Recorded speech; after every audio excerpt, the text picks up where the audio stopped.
Good day. This is Dimitri Lascaris coming to you from Montreal, Canada on January 17th, 2025. Today, I'm very pleased to be joined again by Kervork Almassian. Kervork is an award-winning geopolitical analyst from Syria who currently resides in Germany. He's the host of the excellent podcast Syriana Analysis, which you can find on YouTube and on other platforms. Thank you so much for joining me again today, Kervork. Thank you, Dimitri. I'm pleased to join your show. So, Kervork, the big news of the moment, I think we would likely agree, is the ceasefire that has been announced in Gaza. After more than 15 months of genocide, Israel and Hamas have agreed to a deal, although apparently the deal must still be approved by Israel's security cabinet, which I understand is meeting as we speak. Now, although the complete final terms of the deal have not been released officially, as far as I know, various media reports suggest the following, and I'd like to get your take on this. The deal envisions 3 phases, with the first phase lasting 6 weeks. On the 16th day, the negotiations regarding the second phase are said to begin, and this is envisioned to lead, hopefully, to a permanent ceasefire if these further negotiations commencing on the 16th day are ultimately successful. The goal of the second and third phases, we are told, will be to achieve a permanent ceasefire. Now, in the first phase, Hamas has apparently agreed to release 33 prisoners of war it seized on October 7th. Apparently, it still has over 90 of them, including about 34 deceased individuals. In exchange for the release of these 33 prisoners of war, Israel is going to release, we are told, 1,000 Palestinian hostages. During the first phase, Israeli forces will withdraw from population centers in Gaza, and Palestinians living in Gaza will be permitted to return to their homes without inspection.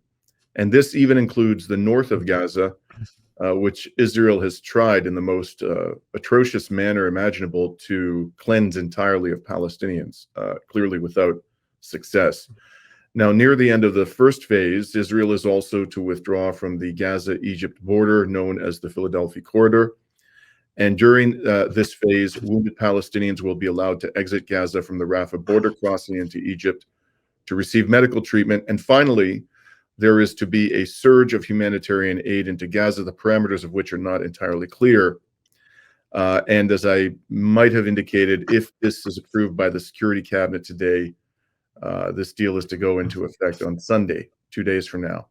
So, Kervork, judging from celebrations in Gaza, we've seen many images of these over the last 48 hours. A lot of Palestinians living in the devastated enclave seem to view the deal as a victory for them. Assuming that the deal is approved, which is a significant assumption, and assuming that Israel respects the deal, do you believe that this deal constitutes a strategic defeat for Israel and a victory for the Palestinians?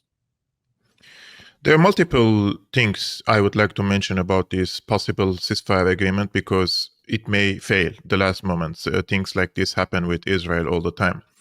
I think the most important priority for the people should be the lives of the Palestinians. Therefore, a ceasefire agreement that can spare thousands and tens of thousands of Palestinian lives should be celebrated. And this ceasefire deal was possible many months ago. And this is the same ceasefire deal that was vetoed by Joe Biden and by Benjamin Netanyahu, which tells us something about Joe Biden's administration, that they were not only complicit with the crimes against humanity committed in the Gaza Strip, but they were also partners in this crime. So this is beyond because in the Genocide Convention, it is mentioned the countries that could be complicit in genocide. So in this case, we could go one step further and say that the Joe Biden administration, Antony Blinken, Jake Sullivan, and all the administration were partners with Israel in these crimes there. Now, Donald Trump, before he comes to power, it is reported by the Israeli press that he pressed Netanyahu to accept. Now, in this case, some people say this is for humanitarian reasons, but I don't believe that is the case. I don't think that Donald Trump has the best interests of the Palestinians at heart. And I know I'm not naive enough to believe that he basically appointed many hardcore Zionists in his administration in order to give the Palestinians what they want. I think in this case, we have to take a zoom out and see what are the priorities of Donald Trump in the region to understand why he pushed for a ceasefire agreement in the Gaza Strip. I think one of the priorities of Donald Trump is to end the Palestine cause, but in a more soft power way. And what I mean by that is, only a few days ago, before the ceasefire agreement was approved again by the Palestinians, it was reported in the American press that Jared Kushner, he has accelerated the investments in the West Bank and in the occupied Palestinian territories to build more settlements. And we're talking about, quote, turbocharging settlement building on Palestinian territories. So this is also ethnic cleansing, but not through bullets, but through building illegal settlements and pushing the Palestinians out of their land. So both the Democrats and the Republicans are doing the same thing, but with different means. The other factor I think that Trump is interested in for West Asia or the Middle East is the defense pact with Saudi Arabia. And this is something strategic for the US in the region. However, in order for the US to strike this defense pact, there is an article in the defense pact that says Saudi Arabia should also normalize ties with Israel.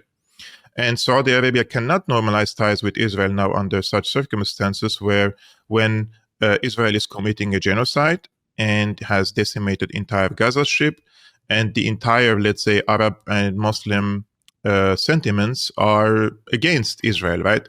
So even if Saudi Arabia, for opportunistic reasons, wants to strike such a deal with Israel and the US, still in front of the public in the region, in front of the people, that is not possible. So Israel has to stop this operation now, and they have to shift the international public opinion away from Israel. And during this time, the negotiations can continue between the both sides. And in this case, it's important to see what will be the position of Saudi Arabia over the establishment of a Palestinian statehood. Because Saudi Arabia says in official statements and press conferences that they will not accept to normalize ties unless the Palestinian statehood is established. But is that possible? Will the Israelis accept for the Palestinians to have a statehood? I don't believe that there is any hope from the Israelis to accept voluntarily to establish a Palestine state. And what is a Palestine state at the end of the day? Are we speaking about the West Bank and Gaza? Okay, if that is the case, then in the West Bank, we have a huge number of settlements, and every Palestinian town is separated from each other by checkpoints, and between every town and town there is a settlement.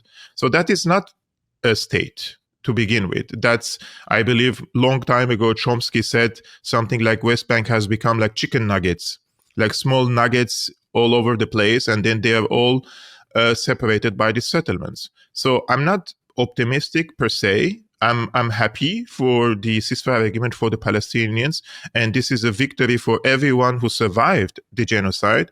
But I'm also not naive enough to believe that the US, Saudi Arabia, UAE, Egypt, Qatar, all involved in this deal now in the region, want the best for the Palestinians. What they want is to end the Palestine cause, because this has become an obstacle for them, not only to normalize ties with Israel, but to strike a big deal with the US. And people need to know that this deal will give Saudi Arabia, it will allow Americans to invest in Saudi Arabia and operate a civilian nuclear program, for example. They will prioritize American weapon supplies to Saudi Arabia. They will give Saudi Arabia an access to the AI programs in the United States. So this is detrimental from the point of view of Saudi Arabia, and it is more important than Palestine. It is more important than the Palestinian people, and it was like more important than what has happened in Syria, because for them it's like this Arab-Israeli conflict has to come to an end, because in their point of view, they have a economic vision and a futuristic vision that they want to implement. And these countries in the region that are opposing American and Israeli hegemony in the region are just obstacles for them. So they have worked relentlessly in the past decade or two in order to weaken every single one of them. And notice how the position of Iran also has been weakened in the past one year, especially after the regime change in Damascus, which Iran, I believe, is the biggest loser from this. Now it is separated from Hezbollah. Hezbollah is being localized.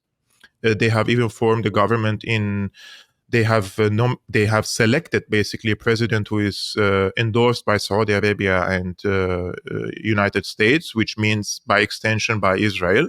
Mm-hmm. And they have also selected a prime minister after isolating the Amal and Hezbollah movement from the government. So I think that the Israelis and the Americans see themselves, let's say the deep state in the US, the empire, they see themselves emerging victorious in the region, and they want to impose their terms on their foes or their rivals in West Asia. Mm-hmm. Well, I don't think any reasonable observer would say that we now see a clear path towards a Palestinian state. Clearly, that remains a long way off. And as far as I can tell, this deal says absolutely nothing, not explicitly at any rate, about either the creation of a Palestinian state or even a realistic process of negotiation that might lead to one. Yes. It's all about focusing on the cessation of hostilities in Gaza. So I'm completely with you there. But what I find quite remarkable about this deal is that it seems to constitute a failure in terms of every objective that Netanyahu set for his regime in Gaza. Yes. Hamas is still there. In fact, in the past several weeks, there were reports coming from the United States government that Hamas had recruited enough soldiers, possibly more soldiers, to replace its losses. And certainly it was inflicting major casualties on Israel, particularly in northern Gaza. Netanyahu made clear not only that his goal was to destroy Hamas, but that the Israeli military wasn't going to leave, especially the Philadelphia corridor. There was open talk within his regime about settling Gaza, particularly the north of the area, and they seem to be trying to create a vast expanse in the north where settlers could come in and establish new colonies. None of that under this agreement has been achieved.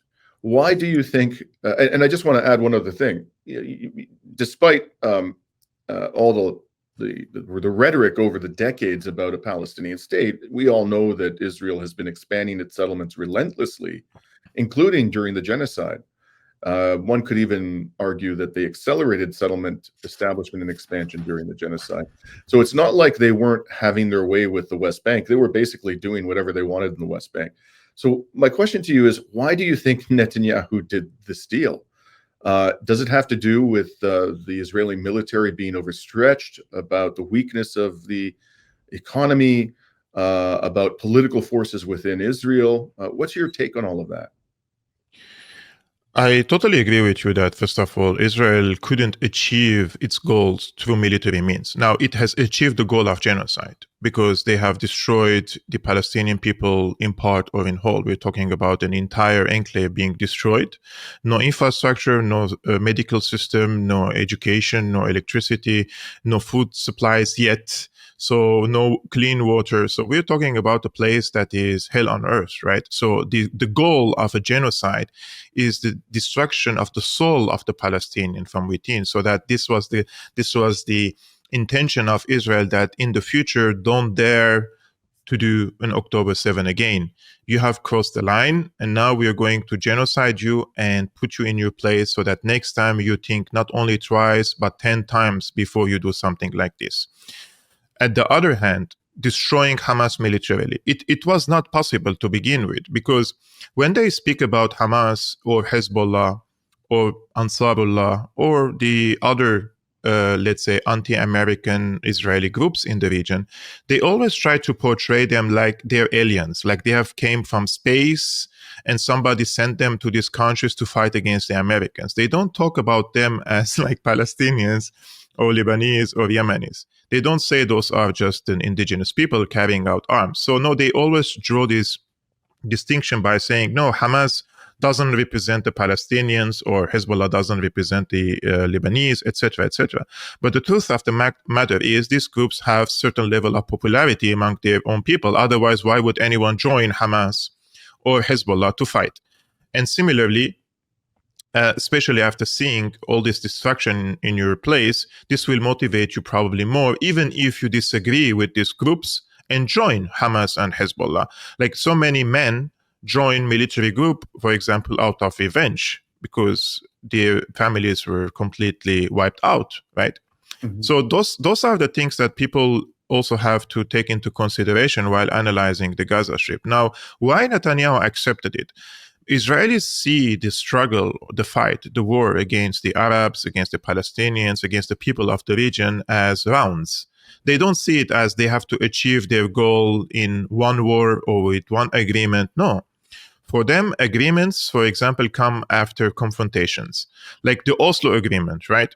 After 2-3 decades of conflict with the PLO, and then they accepted the Oslo Agreement. But what was the result of the Oslo Agreement? It has given Israel the time and the political cover to expand in West Bank and in East Jerusalem and to build the settlements. So from the previous experiences with Israel in the region, I would suspect that the Israelis do not have good intentions when it comes to the ceasefire agreement. And their goal is to, quote, end the Palestine cause. And by saying that, I believe that they will try to resort to a political process now. And what would they try to do is to bring the corrupted now the Palestinian Authority to the Gaza Strip. They want to create now a rift between the Palestinians in the Gaza Strip, just like it's happening now in Sudan.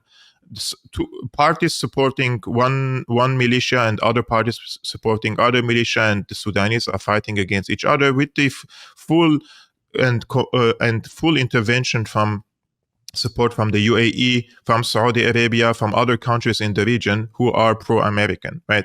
So I suspect, just like they did in Lebanon by electing a president who is pro-Saudi, pro-America, by bringing a prime minister without the consent of the opposite side, basically Hezbollah and Amal, they would try to do similar process in Palestine itself, and saying that Mahmoud Abbas represents the Palestinians and now they have to hold elections. And with the immense political money that could be funneled to the Palestine scene, they could shape the outcome of the elections there and say, now Hamas is not accepted. It is a terrorist organization. We have to eliminate it. And here comes the role of the Arabic countries by coming in or investing in this scene. And I think that the UAE and Saudi Arabia will invest against Hamas. They will try to knock it out from the Gaza Strip. So I still believe that the goal is the same, but the means have changed. I watched an interview with today Trump's national security advisor, Mike Waltz, and he laid out a plan saying that Netanyahu has hinted to him. And Netanyahu, this is Waltz's words, he says that Israel views the deal, the ceasefire deal, as only one phase to get the Israeli and US hostages out. He says Hamas will be destroyed and Gaza totally demilitarized. This is exactly what I'm saying here with different words. I truly believe that they will continue this war with different means, and if it fails, they will come back for a second phase and a third phase and fourth phase. They always see this as a long-term, let's say, process, and not something that they could reach with one knockout or one weapon or one missile or one war. So I'm always cautious. I don't know, maybe I'm becoming too paranoid with the US and Israeli agreements. Like, it's like you give them your hand and they take it and twist it, like it's been happening for a very long time. Yeah, you have every justification, my friend, for mistrusting them. That's to be sure. So let's switch to Syria now. So the leader of HTS, Mohammed al-Jolani, remains in power in Damascus. And as we've discussed numerous times on this program, HTS was designated long ago as a terrorist organization by many states, including the US, Britain, Canada, other major Western powers. But he and HTS, Jolani and HTS, vowed to become inclusive and to help reconstruct, or to seek to reconstruct, Syria in a manner that took adequate regard of the interests of all of Syria's various religious groups and factions. What, in fact, has evolved on the ground, broadly speaking, since you and I last spoke in December? Is the situation improving from your perspective? Is it disintegrating?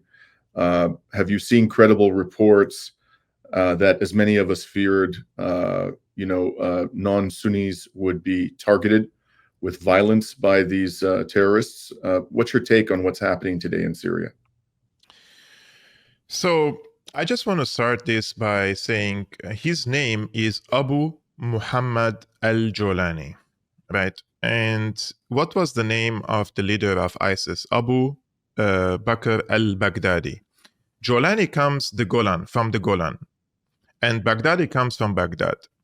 And I was so struck the other day watching a podcast and somebody mentioning how the fourth caliph of Islam, the Islamic Caliphate, Ali bin Abi Talib, who was not only caliph, he was a politician, he was a philosopher, and in my opinion, his teachings are amazing. Even like if you don't believe in Islam, but you read for Ali bin Abi Talib, you would be impressed how much this person was open-minded. And he predicted the phenomenon of Al-Qaeda and ISIS. We're talking about like around 1400 years ago, right?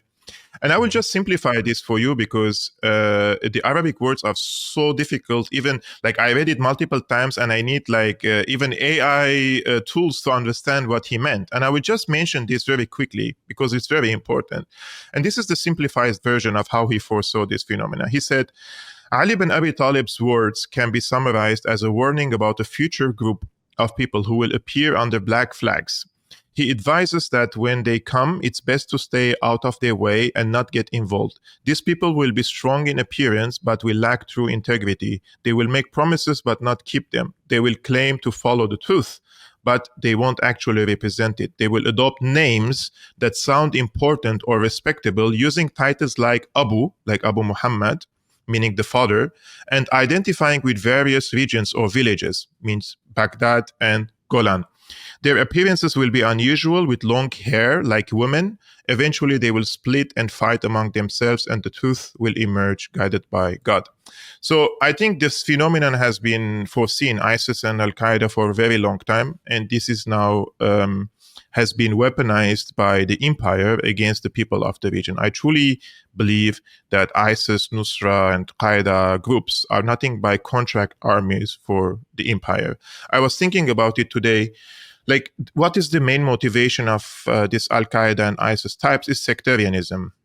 They are takfiris. Takfiri means someone who believes in the establishment of the Islamic Caliphate by exterminating not only the others, which means the others who are part of other religions and sects, but also the Muslim Sunnis who reject this ideology and this notion. Mm-hmm. And accordingly, last week they have killed one of the imams in Damascus because he rejected the HTS rule, and he was a Sunni Muslim. So in this case, I see that Jolani has been always an asset for the US, starting from Iraq in 2003. In 2003, when the Americans and the Brits occupied Iraq, and they faced popular resistance from the people, they needed to divide and conquer the people. So they encouraged these Al-Qaeda elements to go to Iraq through cooperating with the Saudi intelligence, because they wanted to start a civil war. And when there is a civil war, the people are fighting each other and they're not fighting the occupation. And Jolani played an instrumental role in the civil war in Iraq between 2003 and 2006 by sending car bombs to the Shia neighborhoods in Iraq. So he didn't fight the US, he fought against the Shiites and the other religious minorities. So expecting him now to pursue a different policy, maybe under some pragmatic reasons, and after enough pressure by Turkey and other players, that he would behave for sure. And he already changed his name. He's Ahmed Shara now. And he says he's the leader of all Syrians, and he's diversity friendly, etc. But the practices on the ground nowadays, I think we have to differentiate between different parts of Syria. Aleppo and Damascus are relatively stable. I'm saying relatively stable. It means like there is no widespread sectarian violence or mass killings. But in Homs, in Hama, in Latakia, especially in the Alawite and the Christian towns and villages, sectarian violence is happening every day. And the videos emerging from Syria, I'm posting them on my X account. It is undeniable. It's not like I'm finding it from, let's say, an anonymous source. The militants themselves posting these videos online. They're posting it on Telegram, so we're like, they're proud of committing these crimes, right? So there is an ongoing ethnic cleansing, especially against the Alawites in Homs and in Hama, where they are minority there. But this type of ethnic cleansing is not possible in Latakia or in Tartus and in Jable, because the majority there are the Alawites and the Christians. So in this part, they are sending groups of these Uyghurs, Tajikis, people from Libya, and coming to the neighborhoods of the Alawites and the Christians, and basically preaching them about how important it is for women to cover their head, and we have to separate, like we have to start the gender segregation in schools, in buses. They have already implemented that. Like in the buses, women sit in the back and men sit in the front. Schools are now segregated. And this is how they are trying to impose their way of life. Yesterday, they stormed an entertainment shop, which is like people playing billiardo or chess, and they're telling the people like they have to follow the rule of God and go to the mosque instead of wasting time. So things like this are happening, like breaking alcohol shops, and killing is happening every day. Like if you don't want to follow anti-HTS accounts, you can basically see the reports from the Syrian Observatory for Human Rights, which is very well-known observatory funded by the UK, and they have been very, let's say, on the opposite side of Assad in the past decade, right? And they're reporting every day about these sectarian killings, and the head of the Syrian Observatory for Human Rights is warning against ethnic cleansing of the Alawites in Syria. And I think this is deliberate. This policy of harassing and killing the Alawites is deliberate, because they want to push every ethnicity, every sect, every religion to a canton, so that everyone would be isolated, and then start calling for international protection. And so the same players who supported HTS are the same ones who are going to come and present themselves as the saviors of the Syrian people. They're the ones who gave weapons to HTS, and they allowed them to come to power. And now, once HTS started committing these crimes, I'm reading and watching videos from Latakia, people calling for international protection and saying they want. In one of the videos, they said they want the protection from France, which is mind-boggling, because France is the one supporting HTS to begin with. How do people? But look, I don't blame the people. The people are under immense pressure, and they are they feel like there is an existential threat against them. I talk to my friends in Latakia and Tartus every day, and people are terrified. Every day they hear one of their neighbors, one of the people they know in a neighboring town has been killed just because he's an Alawite. Or they come, like, look, Syria had over 300,000 soldiers. Are they going to kill every single one of them? This was a compulsory military service. It's not like you join the military at your will. You have to serve in the military.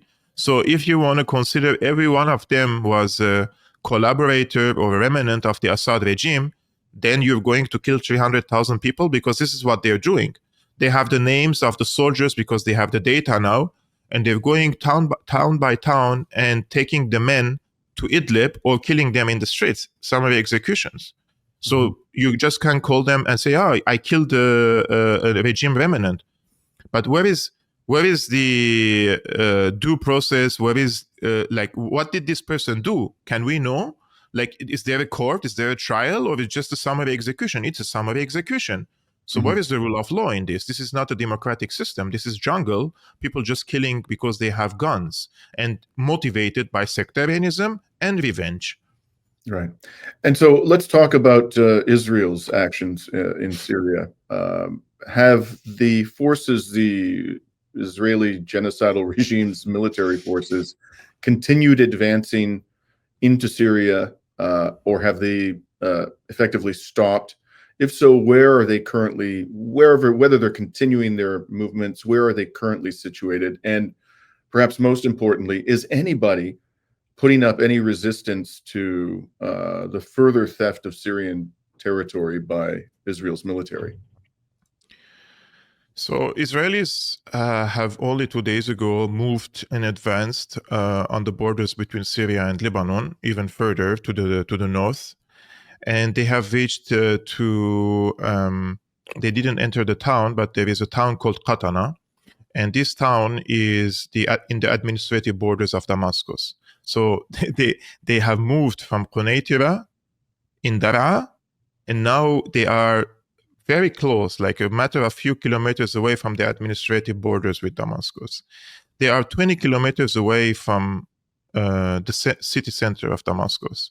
20 kilometers. So any artillery they can shoot on Damascus. They have occupied the higher hills permanently, I would say. They will never, ever give it back to Syria.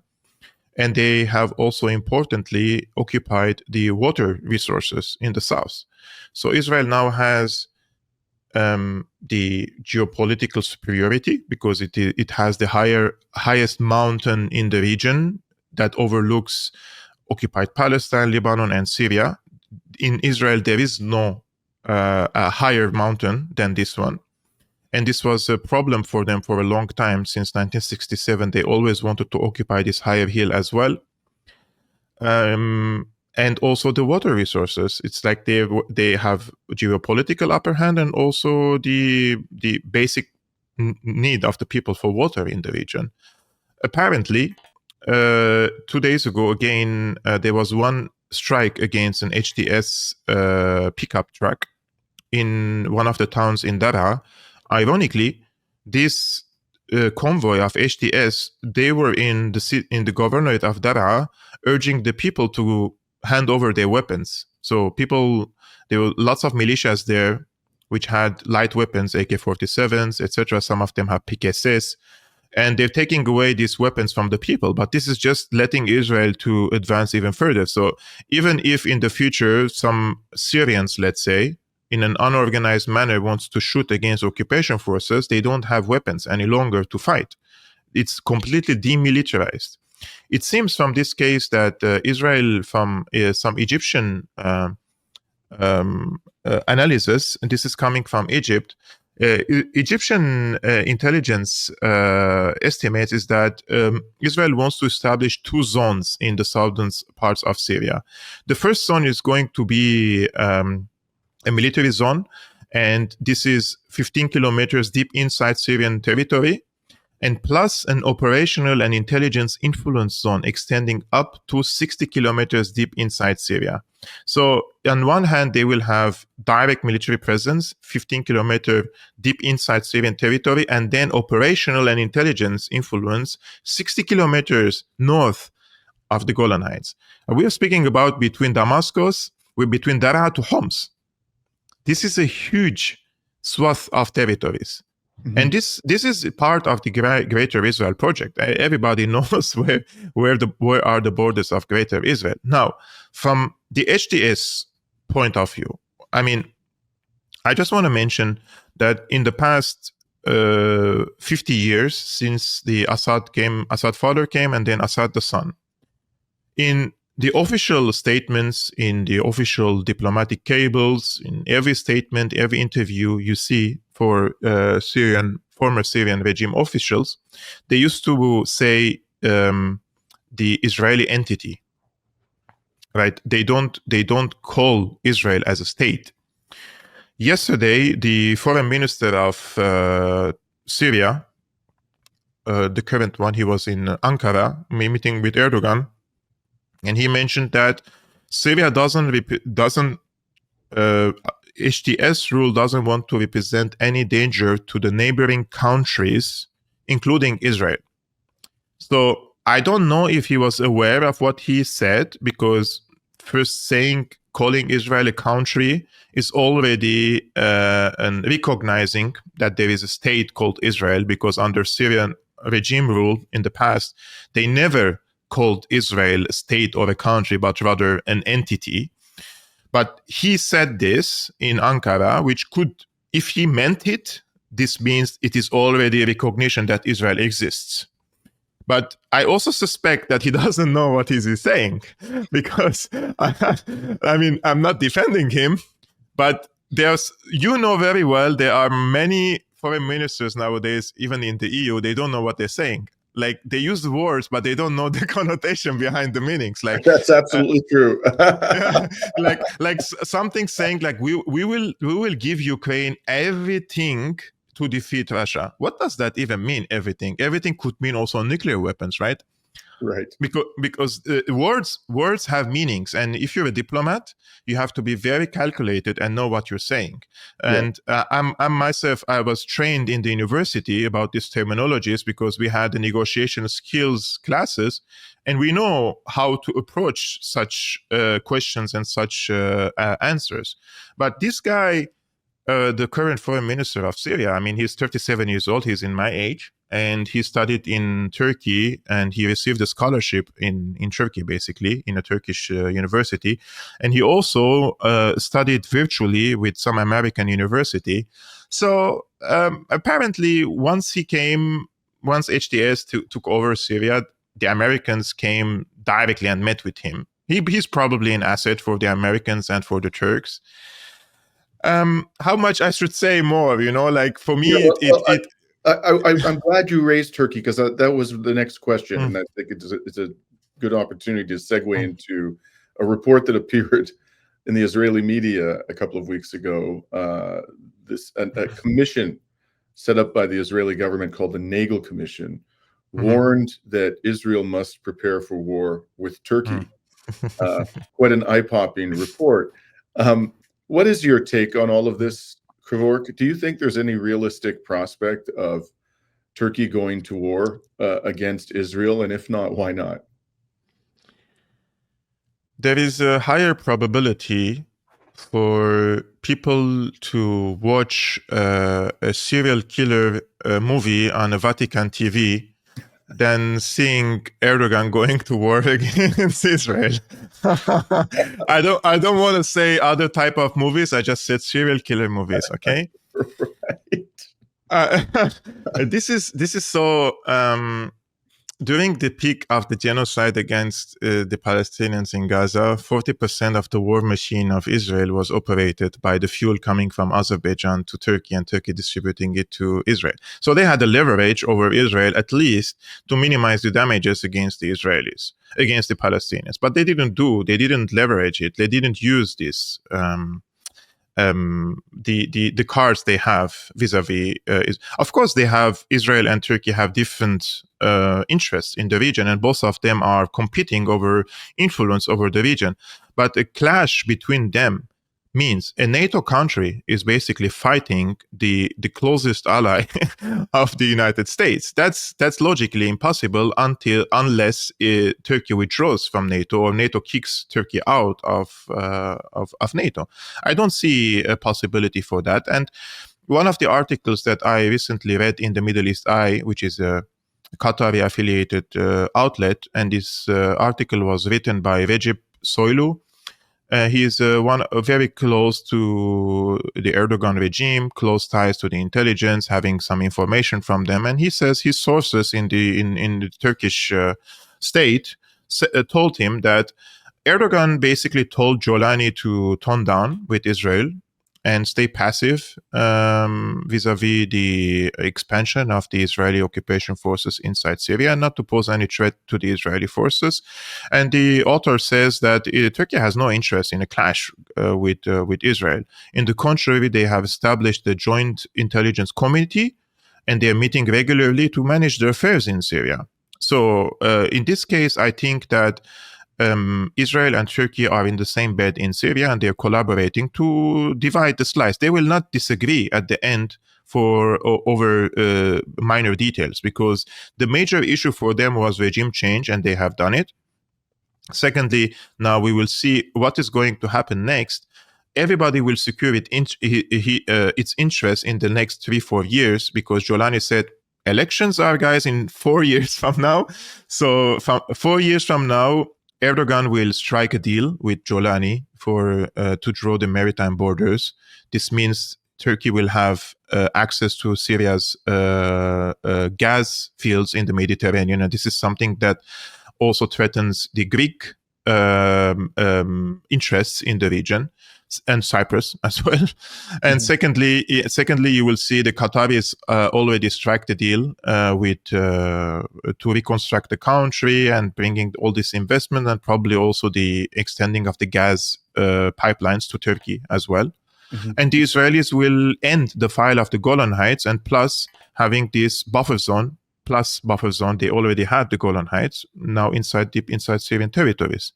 And eventually, Syria will be headed towards one of the two scenarios. Probably there are other scenarios, but now those are the possible scenarios. First is Jolani will continue this approach, the one that he is right now, which means he's trying to Islamize the curriculum, the press, and also sectarian violence, and this will push everyone into their cantons. And then people will come and say, oh, let's create a federal system. Like, let's change the constitution and create a federal system, and every group has its own some administrative and political autonomy, but you have the central government in Damascus, and this would be the best case scenario.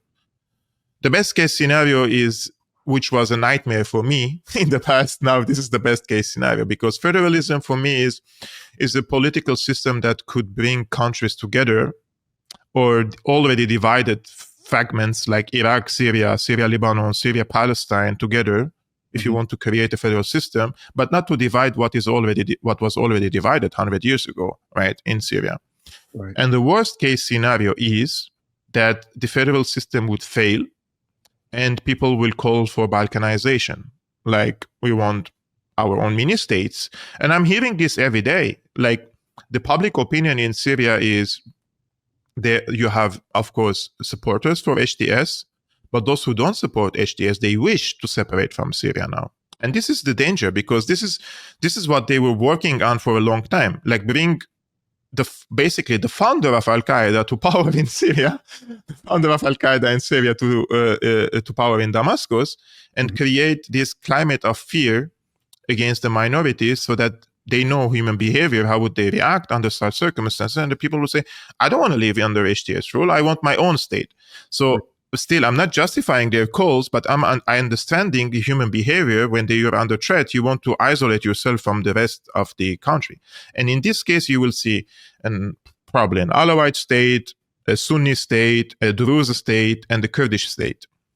And the Druze, in this case, when there is enough pressure and threats against them, you will see Israelis and the Americans presenting themselves as the protector of the Druze, just because there is a big Druze community in the Golan Heights, majority are Druze, so they would like to have this corridor between the Golan and Sweda, which is not far away from Golan Heights, by the way. And if it is possible for them, they would open another corridor between Sweda and the Kurdistan they are trying to establish in the east of Syria. But this is also something that concerns Turkey. So it's always this recipe of continuous war. They don't want to stabilize the region completely. Otherwise, they wouldn't have done this regime change war. It just keeps the region in constant trouble, and Israel is expanding. Like, in the past 10 years, if you compare where were the borders of Israel, now it has expanded bigger than the Gaza Strip territory in Syria. And 10 years later, they do another thing. This is what I mentioned at the beginning of this conversation. Israel sees the conflict as rounds. They go, they stop political process, and they come back, and they come back, and they come back until they occupy everything. Well, let's talk about what could constitute the biggest round of all, and that is Iran. The Iranians and the Russians are apparently on the verge of signing a strategic partnership deal. Netanyahu has given no indication that he's changed his views about the necessity of, as he puts it, cutting the head off the snake. In other words, destroying the current government in Iran and ensuring that it's replaced with something that is effectively a vassal of the United States. He's made no secret of that. Trump, when he was in office in the first term, took the extraordinarily provocative and criminal step of assassinating Iran's top general in Baghdad, along with important officials from the Iraqi popular militias. Where do you see all of that heading? How do you think Trump is going to deal with Iran?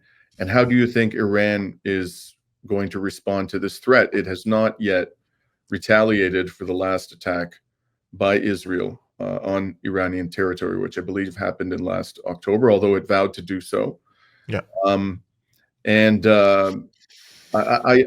don't think that we're going to see all of that put to rest. I think there's going to be a pursuit in some form, some manner of the U.S. and Israeli desire to destroy Iran's current government and replace it with a compliant regime. What's your view about where that is all heading and how Iran is responding to this threat? Before I answer to your question, do you also have the feeling, at least we're not saying concretely, that as if there has been a coup in Iran after the death of Raisi? Like after the death of Raisi, Iran's approach in the region, they have chosen de-escalation clearly with the US and with Israel. Yes, and this raises... a coup is an interesting way to describe it. That is arguable, but one thing is for sure, Kervork, there has been a change. Yeah, like we're talking about, it doesn't have to be like in its like literal meaning coup, but there is a gradual shift in the foreign policy approach of Iran after the killing or the death of Raisi. Mm-hmm. And the escalation patterns of Iran has given the Israelis the more emboldenment, let's say, to escalate against Lebanon and force them to sign a ceasefire agreement, and the regime change also in Damascus. Mm-hmm. I think those were major blows to Iran, and Iranian officials and advisors to Pezeshkian and Zarif, they are speaking about rapprochement and the nuclear deal and the long-range ballistic missile deal and the sanction lifting deals with the West. Now, if they want to strike a defense pact with Russia, that would probably protect them from a regime change in Iran, because then Russia is legally bounded to protect, come and fight with the Iranians in this case, in case of a foreign invasion. But if, I'm saying, just for an argument's sake, if Iran changes its foreign policy approach, what is the problem of the US and Israel with Iran? It's foreign policy, right? It's regional policy. But if Iran changes its or de-escalates in the region and basically by de-escalation allows Israelis to have their way, I don't think they would want to bomb Iran any longer or create a regional war, because the purpose is Iran's posture in the region. And if Assad in 2003, when Donald Rumsfeld came and told Assad, you have to kick out Hezbollah, Hamas, and stop supporting them and cut strategic relations with Iran, they wouldn't have started the regime change in 2011 against him. So it's this major challenge that the Americans received in the region was the motivation behind coming after this country. So I don't know if the Iranians are willing to do Operation Promise 3. I think they have missed the opportunity already, and it doesn't make any sense now for them to attack Israel when there is a ceasefire agreement in Gaza and ceasefire agreement in Lebanon. I would, however, raise this point, and I think ultimately this is what creates a real question in my mind about the possibility of there being détente between Iran and Israel and the United States, on the other hand. and that is that Iran has a strategic partnership now with Russia and with China. And ultimately, what this is about, I've been arguing this for quite some time, is about global hegemony, not simply regional hegemony. And if Iran, which is a major source of oil, a large country, it's geopolitically very important, its position within West Asia, the size of the population, if it is orienting itself towards Russia and China, both economically, politically, militarily, this is going to strengthen both Russia and China. And the ultimate goal here, I think, of the Trump administration and its predecessor, and everything that's happening in West Asia ultimately is about this goal. It is about securing and perpetuating the era of U.S. hegemony. So I think that they would still have an incentive to see a change in government in Iran, one that results in a regime that is completely oriented towards the West and subservient to Washington. Because if they don't do that, both China and Russia will be strengthened through their relationship with Iran in the region. Don't you think that that provides an ongoing incentive, whatever Iran's policy may be with respect to the Palestinians and with respect to Hezbollah? Don't you think that provides a powerful incentive to Washington, given its ultimate, objective, to destabilize Iran? But what if Iran also agrees with the US and with the European Union in a new nuclear deal? So this is also could be a comprehensive deal. Once we have a strategic partnership with Russia and China, we're talking about Iran, and then you have a defense pact with Russia, and at the same time you have a nuclear deal with the US under Trump, who he basically canceled this deal. If Trump accepts the new deal and they agree on the enrichment of uranium and the ballistic missiles, so what are the issues at hand now that the Americans object? Of course, they would like to see a regime change, but is it really possible? As you mentioned, it's very difficult. We're talking about a country that is way bigger than the size of Iraq, and with strong military capabilities, unlike the devastation that preceded the invasion of Iraq. So the Iranians, I don't think that are. I don't think the Americans are capable of a regime change in Iran, but they're definitely able to pacify Iran from the region. And with the new realities in the region, I think Iran also will take a step back now and calculate for the future if they want to come back as a leading force again, or a regional power, to revive the axis of resistance or create new alliances in the region to kick the American influence out of the region. But now we're speaking in January 2025, right? Is it possible for Iran to do it? No. I mean, they have lost many of their allies in the region, including Syria, and localizing Hezbollah. And now we have to see what is going to happen in Gaza. So for Iran, I think they have to zoom out and calculate how are they going to play this the next phase vis-a-vis the US and Israel. They're not going to become a pro-American country. That's not possible for them, because their future is in Eurasia. I mean, even geographically, they are one of the three legs of Eurasia. Eurasia stands on Russia, China, and Iran. And as much as these countries come closer, as much the region will find itself in a stronger position economically and militarily, because these three countries are dealing. I mean, who can Iran sell its oil anyways? Mostly, it's selling to China. So it is also dependent on the Chinese rise. But in this case, I would like to mention something.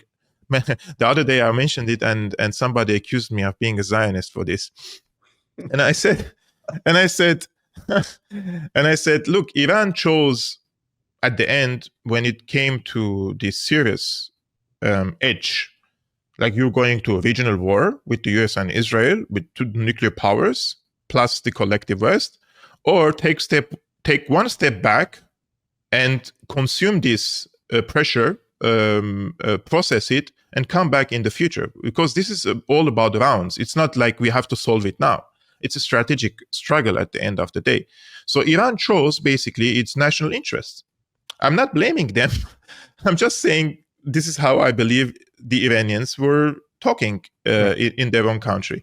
But I would not also believe, I would not also trust the strategic partnerships with Iran and with Russia and China as an immune factor for Iran, because Syria also had strategic partnership with China and Russia, but see the situation. So defense pact is the most important thing.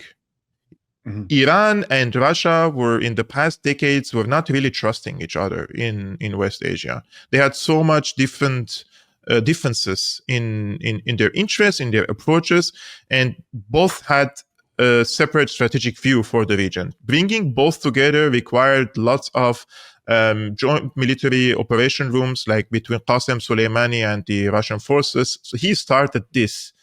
This could be the fruit of Qasem Soleimani's idea of bringing the Russians to Syria and cooperating with the Russians. So the Russians and the Iranians would cooperate in Syria. And this is started there. So the fruition of it, if it's going to end in a defense pact, this is going to be good news for the security of Iran, because rest assured, and I'm sure you know this, Americans or the empire and Israel are determined to knock out Iran, whether through hard power or soft power or in the future. So they have to have a superpower on their back, in this case, that has nuclear weapons, or they have to go nuclear themselves. But going nuclear themselves also means they're going to come under immense attack from Israel and the US. So the middle ground here is to have a strategic partnership and a defense pact with Russia. So you have your big brother, as we say, in your back. Right. Well, Kervork, it's always a pleasure to talk to you. It's been a fascinating discussion, as usual. And I look forward to our next one. And thank you very much for joining us on Reason to Resist today. Thank you so much for the opportunity, Dimitri. And this is Dimitri Lascaris coming to you from Montreal, Canada on January 17th, 2025.